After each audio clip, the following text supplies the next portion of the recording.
Bueno, hermanos, el Señor ha puesto en mi corazón esta semana hablar acerca de un tema que no es precisamente lo más popular que se comparte dentro de las iglesias, que es clave. Es una cosa, es crítico, indispensable en la vida del creyente, y es la santidad. Después de la última carta del apóstol Pablo en el Nuevo Testamento, ¿sabéis que el apóstol Pablo escribió, no sé, el 70% del Nuevo Testamento? La mayoría de las epístolas paulinas son las que vienen después de, estamos Mateo, Marco, Lucas, Juan, Hechos, que es de Lucas también, y ya luego comienzan las epístolas paulinas, que van, lo vimos cuando vimos la introducción a los romanos, que van ordenadas de mayor a menor. Por allí la última, que tiene un solo capítulo, se acaban las epístolas paulinas y comienza una epístola muy curiosa, una carta muy interesante con mucho contenido doctrinal, que es la carta a los hebreos. La autoría de la carta a los hebreos es desconocida. No se sabe quién la escribió, ya que no está firmada como Pablo hace, ¿no? Que firma sus cartas, yo, Pablo, apóstol de Jesucristo y tal, y al final saluda y dice, mándale saludos a tal, y yo, Pablo, lo extraño mucho. Total que se sabe que esas cartas eran escritas por Pablo, pero en la carta a los hebreos no hay una firma, no hay una presentación así típica como las de las cartas paulinas, ¿no? Aunque hay algunas personas que piensan que la carta a los hebreos también fue escrita por Pablo, ¿no? Hay unos indicios que llevan a pensar, sobre todo algunas personas que estudian la palabra y que estudian la forma en cómo los apóstoles escribían y todo eso, que la carta a los hebreos pudo haber estado escrita por el apóstol Pablo, pero es una mera hipótesis, es una conjetura porque no hay nada concluyente que diga que la carta a los hebreos fue escrita por Pablo. Pero claro, estas personas toman elementos que son comunes al tipo de escritura que Pablo utilizaba en las otras cartas, pero lo curioso, una de estas cosas curiosas que que a estas personas le hacen pensar que precisamente esa carta haya estado escrita por Pablo, es que Pablo en más de una ocasión hace referencia en sus cartas a los deportes. Aparentemente, Pablo o era muy amante de los deportes o, como un buen escritor, pues utilizaba elementos que eran importantes en el contexto de la época para transmitir sus ideas o para ilustrar las ideas que quería transmitir. En este caso, el deporte, ¿no? Si nosotros leemos las epístolas paulinas, nos vamos a encontrar con frases como he peleado la buena batalla, ¿no? He acabado la carrera. Solo queda que Dios me dé la corona, ¿no? La medalla de la vida, ¿no? Y Pablo habla acerca también cómo los atletas tenían que abstenerse de todo, ¿no? Básicamente refiriéndose a que una persona que hace atletismo, que practica un deporte, pues tiene que llevar una dieta rigurosa y que tiene que llevar una disciplina de vida, un entrenamiento bastante férreo, bastante riguroso y disciplinado, ¿no? También el apóstol habla de correr la carrera, de quedar descalificado, también eso lo dice, ¿no?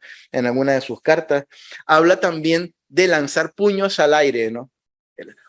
Así es que se practica los boxeadores y los pugilistas, ¿no? Practican haciendo así, lanzando puños al aire, ¿no? Y el apóstol Pablo utiliza esa referencia en alguna de sus cartas, ¿no?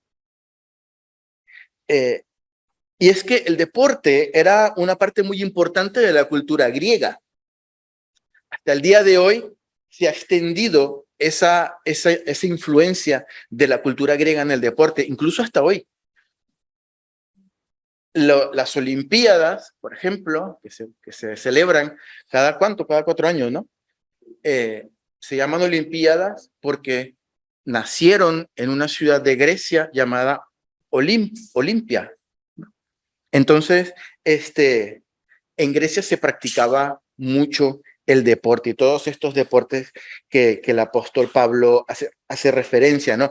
Y sabemos por la historia que la cultura griega era una cultura muy influenciada por las demás culturas, aunque el reino, el imperio griego estaba en declive ya cuando el apóstol Pablo estaba escribiendo, eso quedó, la cultura que los griegos sembraron quedó incluso en el idioma, ¿no? La mayoría del Nuevo Testamento se escribió en griego porque era el idioma que se había extendido, aunque estaban ahí los romanos como imperio mandando, y el latín, pues no era el idioma tan extendido como el idioma griego, que era extendido en el comercio sobre todo y en la literatura, sobre todo en la literatura más importante, ¿no?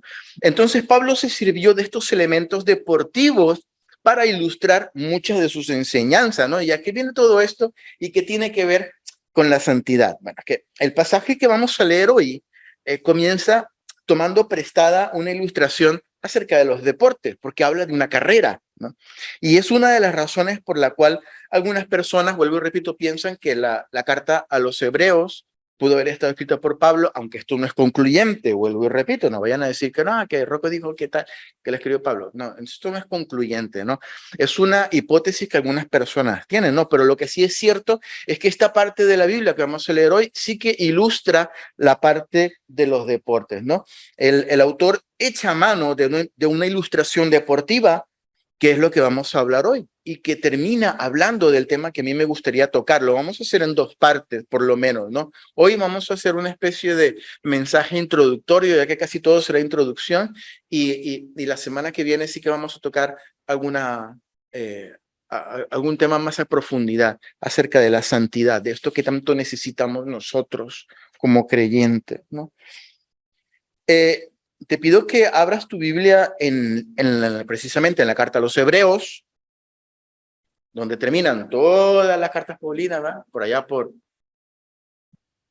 Tesalonicenses y después Filipenses y después Tito, Timoteo y Tito, y ahí termina Hebreos capítulo 12, versículos 12 al 14. Vamos a leer. Sí, 12, Hebreos 12, del 12 al 14. Y dice el versículo 12, por lo cual levantad las manos caídas y las rodillas paralizadas, y haced sendas derechas para vuestros pies, para que lo cojo no se salga del camino, sino que sea sanado. Seguid la paz con todos y la santidad, sin la cual nadie verá al Señor. Amén. El versículo 12 comienza diciendo algo importante. Aunque son los tres versículos en los que a mí me gustaría detenerme, hay una palabra que yo no puedo evitar tomar en cuenta, y la palabra es por lo cual. Así comienza el versículo 12, ¿no? Por lo cual. Si alguien tiene alguna otra versión, puede decir que dice, ¿no? Pero en la Reina Valera dice por lo cual. Esta frase es indicativa de que tenemos que tener en cuenta todo lo que venía todo lo que venía el autor hablando desde el versículo 1. Porque si yo digo por lo cual, quiere decir que tenemos que tener en cuenta lo anterior. Eso no es. Entonces debemos ubicarnos en el contexto del capítulo para entender lo que el autor está hablando, ¿no? Versículo 1. Ahora sí vamos a leer el versículo 1, que es el favorito de por ahí, por detrás. Por tanto, nosotros también, teniendo en derredor nuestro tan grande nube de testigos, despojémonos de todo el peso y del pecado que nos asedia y corramos con paciencia la carrera que tenemos por delante. Aquí el Señor parece que nos estuviese ilustrando también un deporte, ¿no? Lo que sería una carrera. Imaginémonos todos, allí que estamos todos nosotros, aquí con nuestra ropa de deporte, con nuestra zapatilla, con esas púas que utilizan los corredores, cada uno preparado en su track, en su línea, en su carril, ¿no? Y un montón de gente allí viendo nuestra carrera. No, vamos a imaginarnos, ¿no? Hay personas que corren, que son los participantes, son los competidores, ¿no? Y dice la palabra que hay alrededor, una grande nube ¿de qué? De testigos, ¿no? Que podrían ser los espectadores que están en el estadio. Los estadios son redondos, ¿verdad? Entonces los espectadores están alrededor. Tenemos delante, lo tenemos aquí y lo tenemos de atrás también. No nos escapamos, ¿no? Nos están viendo cómo vamos a correr, ¿no? También pueden ser los jueces que están pendientes del desempeño de cada atleta, ¿no? Y el consejo que podemos leer allí en esta carta a continuación es el mismo que pone, que acabamos de leer. El consejo es: despojémonos de todo peso y del pecado que nos asedia. Otro sinónimo de despojémonos en la palabra griega del original que se utiliza es desechemos. Desechemos. La palabra significa realmente poner, quitar algo y tirarlo ahí al lado. Eso es lo que significa, despojémonos, quitarnos algo, una mochila, una chaqueta que pesa mucho, un saco de patatas que llevemos aquí a cuesta, lo quitamos y lo desechamos poniéndonos a un lado. Yo cuando escribía esto pensaba, los creyentes, queridos hermanos, somos los únicos atletas que nos ponemos a correr la carrera con mochilas llenas de peso. Normalmente los atletas se deshacen de todo el peso posible. De hecho, cuando vemos los que corren, no los vemos gorditos, ¿verdad? Los vemos delgaditos porque se entrenan tanto que se deshacen del último gramo de grasa que les podría estorbar. Los que nadan incluso se depilan todo porque los pelitos ejercen incluso una resistencia. Por muy pequeño que sea, ellos se desechan todo con el fin de ganar la carrera, de tener los menos elementos posibles para restar la velocidad, por muy insignificante que parezca. Y se ponen bañadores súper ceñidos, aerodinámicos, y los que entrenan para correr tienen unas zapatillas que tienen unas púas para que se claven bien allí a la pista, ¿no? Que es como de un corchito, es como de un caucho, ¿sí? Y tienen ropa cómoda y están súper entrenados, ¿no? Pero nosotros los creyentes nos vamos a correr la carrera con tremenda mochilota bien pesada. Hay quien le pesa tanto en la mochila, hermanos, que ha dejado de correr incluso.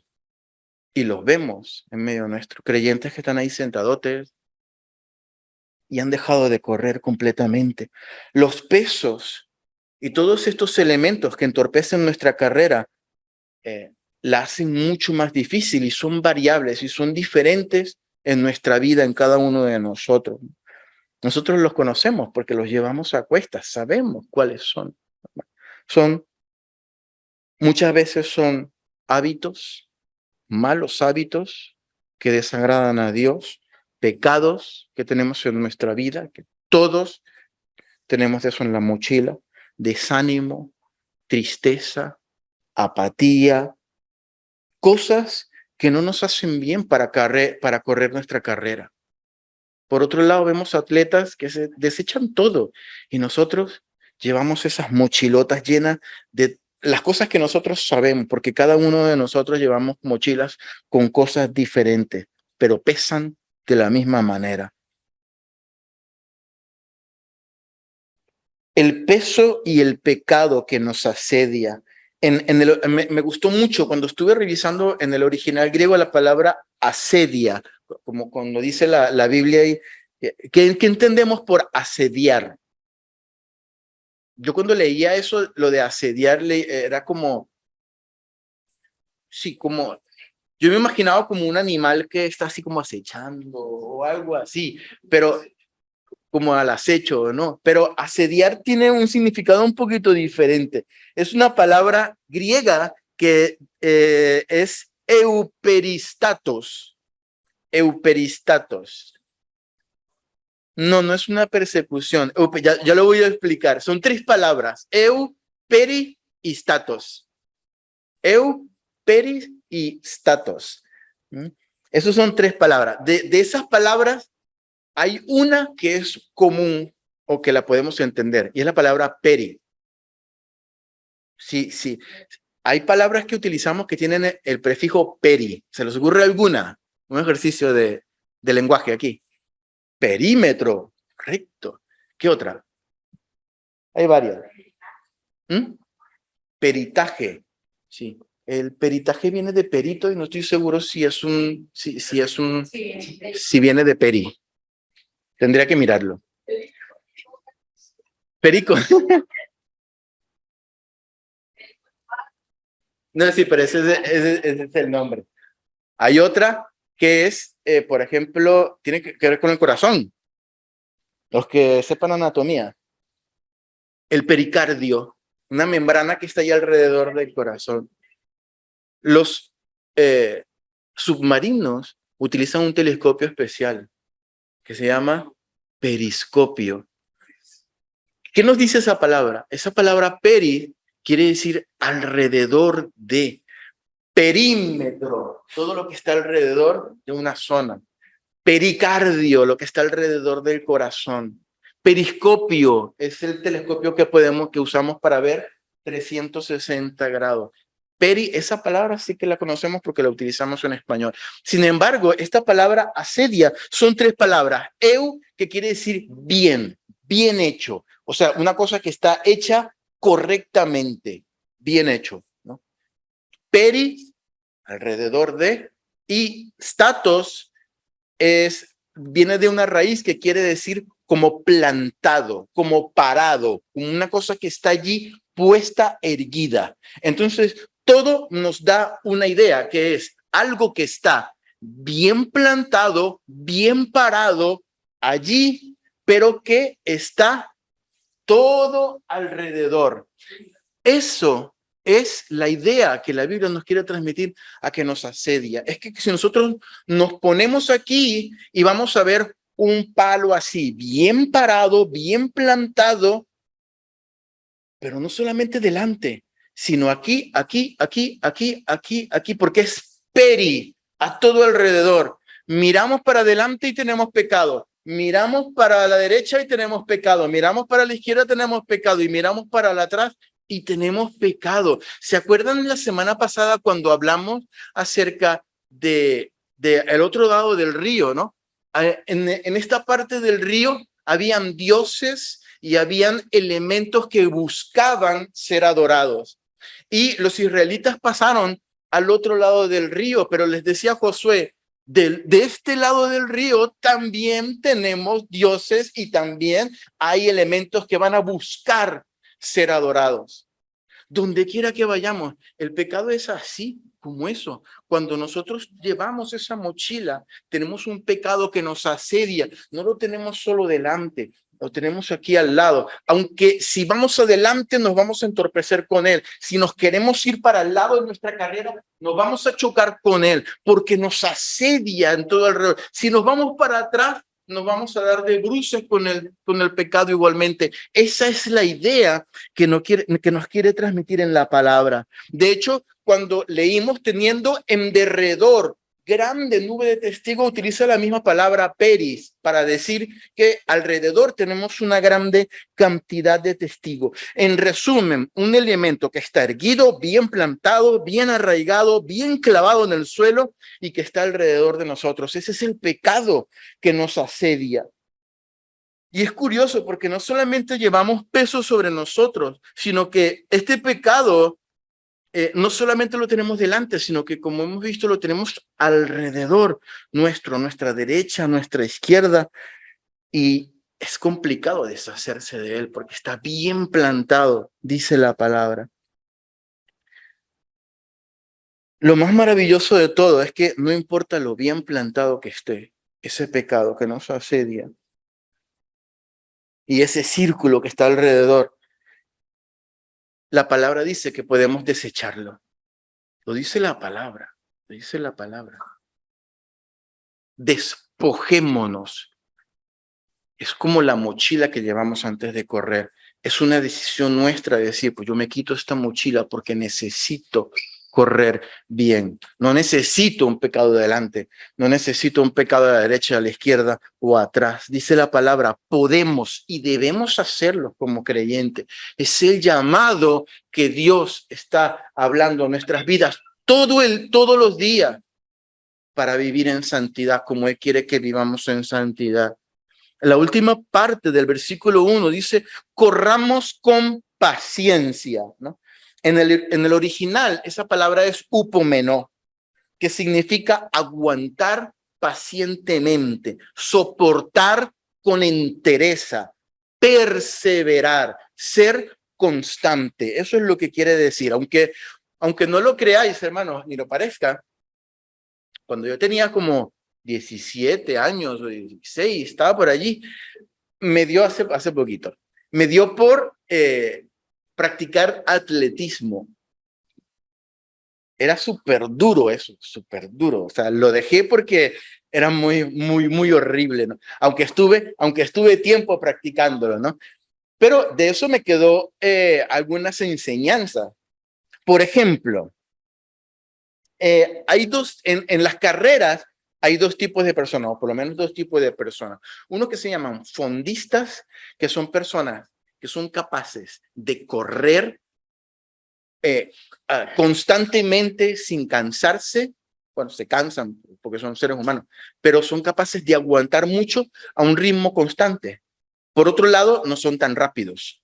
Y hay otros que se llaman velocistas, que son muy rápidos, pero que por lo general no son buenos aguantando constantemente una carrera. El que es fondista se mete en los maratones y corrí 8 horas y también, ¿qué te pasa a ti, no? Y el que es velocista se mete a correr en los 100 metros planos, los 400 metros, ¿no? Que puede correr muy rápido y lanzar ese sprint allí y ganar eso, ¿no? Por lo general no son tan buenos en aguantando, ¿no? Hay gente que sí hizo las dos cosas, pero esos son excepcionales, ¿no? Aunque siempre se tiende a un lado o a otro, ¿no? A mí me parece que las escrituras se están refiriendo aquí a un tipo de carrera de tipo fondista, ¿no? De estos que están constantemente corriendo y la Biblia le pide aguantar, aguanta, sé constante, sé paciente, no te ralentices, tampoco corras más de lo que necesitas correr, no te vayas ni a la derecha ni a la izquierda, permanece allí, pero sé constante y aguanta el chaparrón. No sabes cuánto va a durar la carrera, pero sé constante, sé perseverante, aguanta, ¿no?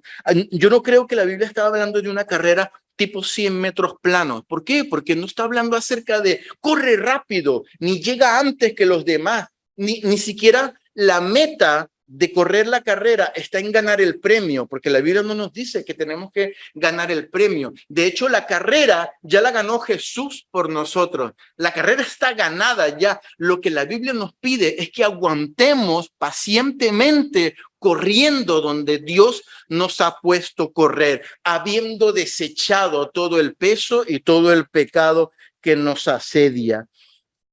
La meta no es ganar, la victoria ya la ha ganado Jesús. El que corre normalmente no piensa en otra cosa, piensa es en la meta. Yo quiero llegar allí porque esa es mi meta. Yo me he entrenado para llegar de primero antes de lo que están corriendo conmigo. Esa es mi meta, ¿no? Pero el versículo 2 de Hebreos dice cuál es la meta del creyente. ¿Y en qué tiene que tener el creyente su mirada puesta? Mira lo que dice. Puestos los ojos en quién, en Jesús. No es en la meta, no es en la cintita que está allí, yo la voy a atravesar. No, nosotros tenemos que correr una carrera constante y perseverante, pero siempre y todo el tiempo puestos los ojos en el autor y en el consumador de la fe, en Jesús, el cual por el gozo puesto delante de él también estaba corriendo una carrera. ¿Y sabes cuál era la meta de Jesús? El gozo que él tenía delante. ¿Y cuál era el gozo? El saber que su carrera iba a terminar, aunque iba a terminar muy difícil y en muerte y en sangre, iba a terminar con el gozo de saber que estaba salvando a toda la humanidad de sus pecados. Aleluya. Y él sufrió la cruz, dice la palabra, menospreciando el oprobio, no, el desecho de las demás personas, y se sentó a la diestra del trono de Dios. Así que nuestra meta no es ganar, sino perseverar en la carrera mientras nuestros ojos no se apartan del autor y el consumador de la fe, que es Jesús. Amén. ¿Alguien, por favor, que lea el versículo 3 de Hebreos 12? 3.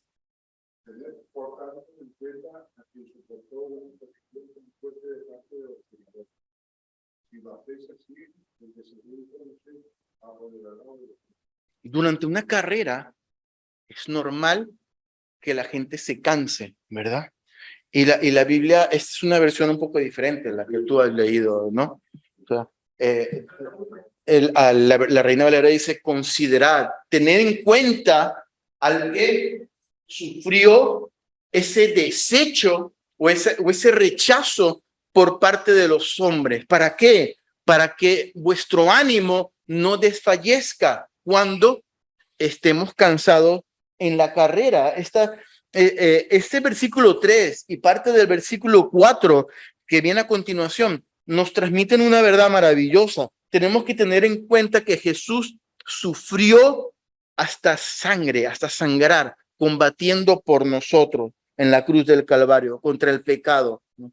Y es algo que nosotros, por la misericordia de Dios, dice el versículo 4, vosotros no habéis sufrido lo que sufrió Jesús, que le tocó sangrar, que le tocó correr hasta sangrar, hasta la muerte. Amén. Luego, el versículo 12 de la carta a los Hebreos abre un apartado, ¿no? Allí comienza a hablar acerca de la disciplina que Dios, a la cual Dios somete a sus hijos, ¿no? Y dice que a quien Dios ama, Dios disciplina, le enseña cosas a manera de disciplina, ¿sí? Azota, dicen algunas versiones, ¿no? Y ninguna disciplina es placentera. Ninguna disciplina es sabrosa, eso también lo dice la palabra, ¿no? Pero la palabra dice que de la misma manera que nuestros padres nos disciplinaban, ¿a quiénes los disciplinaban sus padres cuando eran pequeños? A mí me daban tan y me agarraban. Antes daban más que ahora. Sí,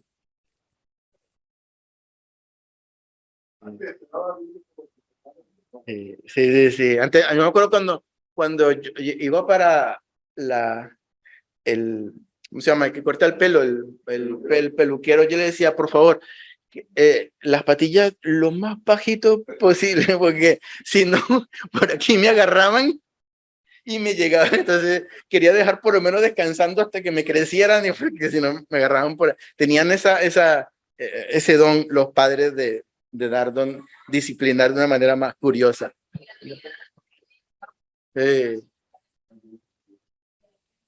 Sí, la mirada pues ya decía todo, ¿no?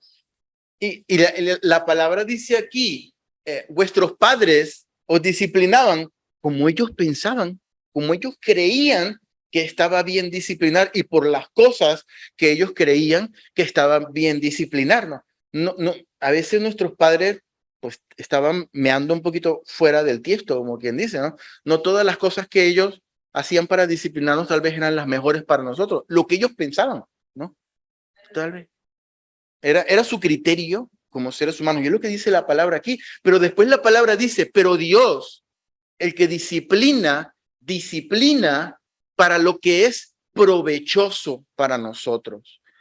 O sea, Dios sabe que esa disciplina que Él le da a sus hijos va a redundar, va a significar provecho para nosotros como creyentes. Curioso, ¿no? Muchas de las cosas que hacía papá y mamá cuando nos disciplinaban eran muy buenas, pero ellos disciplinaban en lo que ellos pensaban, en lo que ellos creían. Pero Dios, en su infinita sabiduría, sabe dónde y cómo disciplinarnos para que nuestra vida sea provechosa, para que el resultado sea de provecho para nosotros como creyentes. Amén. Y dice la palabra que, si leemos el versículo 10, dice que ese provecho tiene como resultado poder participar de la santidad de Dios. Fíjate que qué bonito, no solamente es provechoso para nosotros desde el punto de vista de creyentes, sino que como resultado podemos ser partícipes de la santidad de Dios. Toda la corrección, toda la enseñanza, toda la disciplina y todos los momentos duros que pasamos durante nuestra carrera como creyentes, dice la palabra, sirven para nuestro provecho y dan como resultado poder participar de la santidad de Dios. Teológicamente, hermanos, cuando hablamos de santidad, específicamente cuando hablamos de la santidad de Dios, es decir, cuando nos referimos a un Dios santo, hemos escuchado que en la palabra dice que Dios es santo, ¿verdad?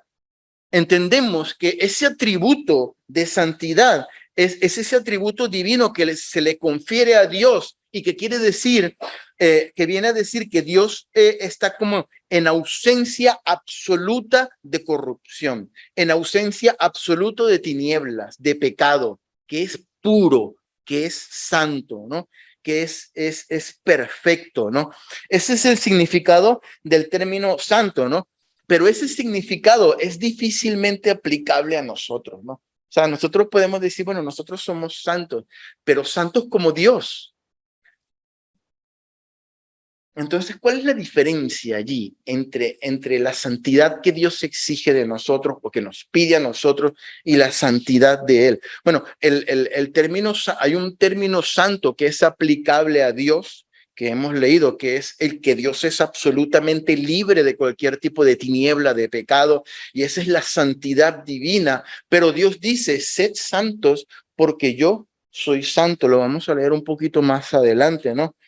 Y cuando nosotros escuchamos este término santo, santidad, yo no sé si a ti te pasa, pero a mí se me antoja un poquito como abstracto, ¿no? ¿Qué es lo que pide Dios de mí? O sea, ¿cuál es la santidad? ¿Dónde está la línea entre que yo soy santo y si la paso, pues dejo de ser santo, ¿no? ¿Hasta cuántos pecados hacen que se me quite la santidad o que se me quite lo de santo? ¿O cuánto tiempo tengo que durar yo sin pecado para poder decir, pues yo soy santo? ¿Verdad que es un término, es un poco abstracto, ¿no? O sea, no se puede aplicar a mí lo de la santidad de Dios porque somos pecadores, ¿no? Entonces, qué término podemos aplicar a nosotros para eso de la santidad? A la luz de las Escrituras, como creyentes, nosotros, hermanos, somos hechos santos por la fe en el sacrificio de Jesús. Dice primero a los Corintios, capítulo 6, versículos del 9 al 11. Vamos a leerlo. Primero a los Corintios, capítulo 6, perdón, versículos 9 al 11. Y este es son versículos bastante contundentes. Dice, ¿no sabéis que los injustos no heredarán el reino de Dios? No erréis, o sea, no te equivoques. Ni los fornicarios, ni los idólatras, ni los adúlteros, ni los afeminados, ni los que se echan con varones, ni los ladrones, ni los avaros, ni los borrachos, ni los maldicientes, ni los estafadores heredarán el reino de Dios. Versículo 11. El versículo 11 es clave. Y esto erais algunos. Probablemente nosotros nos ubicamos en alguno de estos que están aquí o otro. Hay más pecado. Pero dice el versículo 11, y esto erais algunos, mas ya habéis sido lavados, ya habéis sido ¿qué? Santificados, ya habéis sido justificados en el nombre del Señor Jesús y por el Espíritu de nuestro Dios. El mismo versículo 11 nos da a entender que los que eran ya no son. Si antes alguien era un fornicario, pues ya no es. El que fornica ya no fornica, el que robaba ya no roba más, el que estafa ya no estafa más, porque en Jesús y por el Espíritu Santo han sido lavados, santificados y justificados. Ahora bien, esa santidad es un estado que adquirimos por la fe en Jesús. Pero ¿qué pasa? Lo que decíamos antes, ¿qué pasa cuando nos equivocamos, cuando pecamos, cuando fallamos? Porque todo lo hacemos, todos fallamos. ¿Qué pasa cuando hacemos algo que a Dios no le agrada? ¿Qué pasa cuando no nos quitamos ese peso del pecado, esa mochila que nos asedia en nuestra carrera? Invalida esto, la santidad adquirida que adquirimos con Dios. O sea, Dios nos hace santos cuando creemos en Él, pero ya después de los 2 minutos decimos nuestra primera mentira y ya no somos santos, ¿no? ¿Qué pasa con ello, no? Lo cierto es que la santidad es un llamado divino. Es una petición divina. Somos santificados mediante la fe en Jesús, pero la santidad se constituye un estilo de vida para el creyente, hermano. Un estilo de vida que identifica al creyente y a la vez glorifica a Dios y edifica su vida. ¿Cómo me puede edificar la santidad? Ya hemos visto que la disciplina de Dios es provechosa al creyente, porque Dios sabe en su infinita sabiduría en qué área tenemos que ser nosotros disciplinados, ¿no? En qué áreas tenemos que ser santificados, ¿no? Y hay un punto de vista que me gustaría desarrollar, pero esto lo quiero dejar para una segunda parte, probablemente la semana que viene, ¿no? Y es lo de la búsqueda proactiva de la santidad. Porque a mí me da la impresión de que para muchos creyentes, la santidad es como algo pasivo, ¿no? O sea, la santidad es como solamente, pues, no hacer, no ir, no decir, no ver. Si me quedo quietecito aquí, pues yo permanezco santo, ¿no? O sea, como que el que dice, pues si no lo intento, no me voy a equivocar, porque para no equivocarme, pues no lo intento. Entonces, la santidad como que para el creyente se constituye algo de, bueno, si no toco, si no digo, si no hablo, si lo que está prohibido ni lo miro, pues permanezco pues, en santidad, ¿no?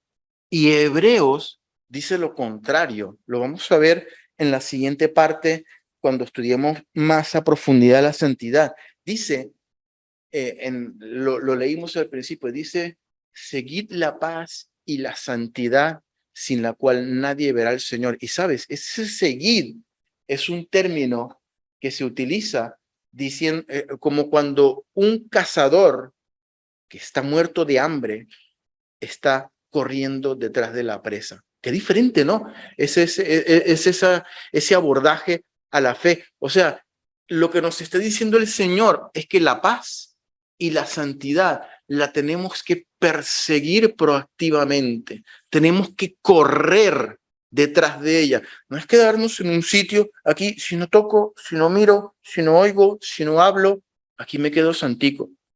Al contrario, la Biblia está diciendo que tenemos que perseguirla violentamente, que tenemos que correr detrás de ella. Y es un concepto tal vez nuevo para ti, para mí también. Cuando yo leía esto y veía el significado de seguir la paz, yo también tenía ese concepto que, bueno, que la santidad, si yo me quedo quietecito así, no hago nada, pues no peco y me permanezco santito. Pero la Biblia siempre va un paso más adelante y dice, perseguid la paz y perseguid la santidad, sin la cual nadie verá al Señor.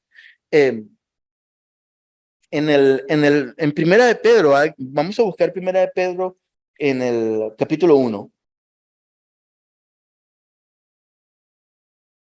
Primera de Pedro, capítulo 1, ya estamos terminando. Versículos 14 al 16.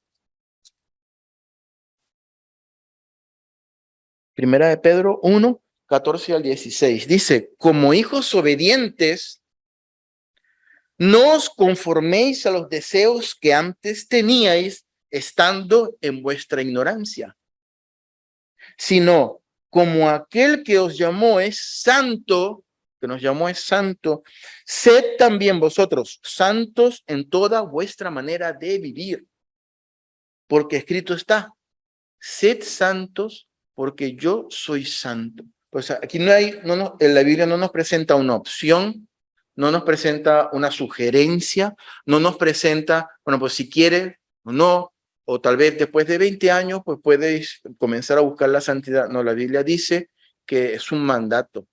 Sed santos porque yo soy santo, es lo que nos dice la palabra.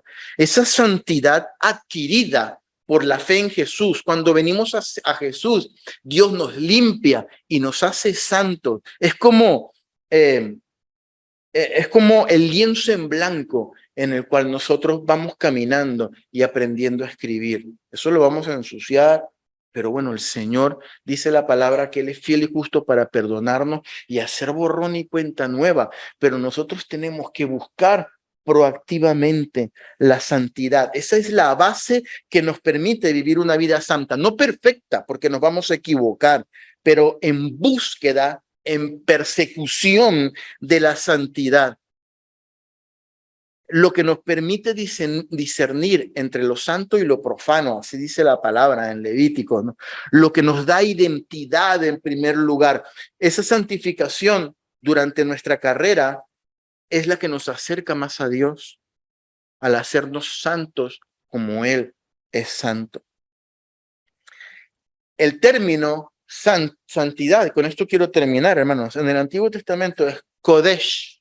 Esa es la palabra hebrea para santidad. Y es curioso porque proviene de una palabra que existía en el hebreo antiguo y que ya no existe y no se sabe qué palabra es. Es una palabra que en algún punto cayó en desuso y ya no existe. Ahora en el griego moderno es Kodesh y significa algo santo, algo consagrado, algo dedicado para uso exclusivo. Eso es lo que significa santidad, apartado para su uso exclusivo de algo. Esta silla está apartada exclusivamente para que la gente se siente allí. Si la vas a utilizar como un avión, pues te vas a estrellar porque no sirves. Está apartada exclusivamente para que la gente se siente.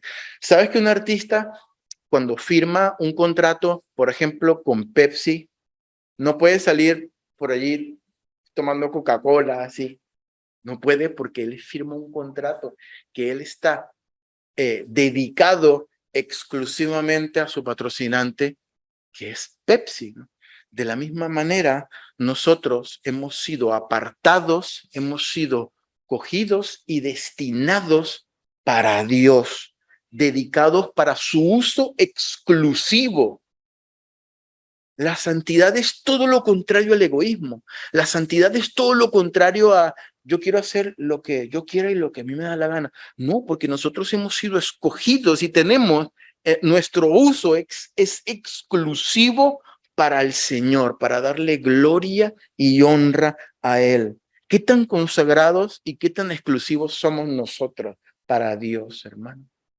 Voy a dejar esta pregunta aquí en el aire para que oremos. Y la próxima semana vamos a entrar un poquito más en detalle acerca de la santidad, si el Señor nos da vida, si el Señor quiere. Amén. Señor, te damos gracias por